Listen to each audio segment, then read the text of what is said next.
So one of the tricky things, I think, from our study here is to answer the question of which individuals need germline testing at this point. We've historically recommended germline testing for any colorectal cancer patient who has a particularly strong family history of colon cancer, any colon cancer patient with a strong family history of endometrial cancer, ovarian cancer, and other cancers linked to Lynch syndrome, for example, and any colorectal cancer patient who has a significant number of colorectal adenomas or other polyps.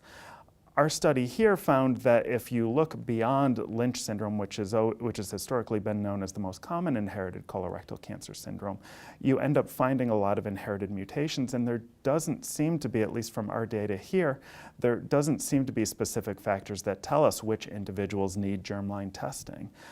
It raises the question of, well, should we be performing germline testing on all individuals with colorectal cancer, which is a pretty slippery slope.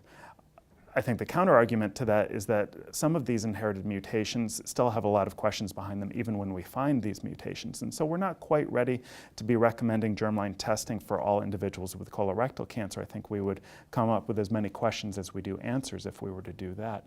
At the very least, my current recommendation to my patients is to undergo germline testing, certainly if there is any evidence of mismatch repair deficiency in their tumor to suggest Lynch syndrome.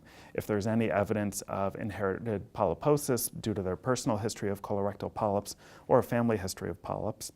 And furthermore, to undergo germline testing if they're diagnosed with their colorectal cancer before the age of 50. But for individuals even who have less striking family histories of other cancers, I think it becomes a situation where we really should be thinking about germline testing much more broadly and have a much more liberal threshold for such testing than we traditionally do.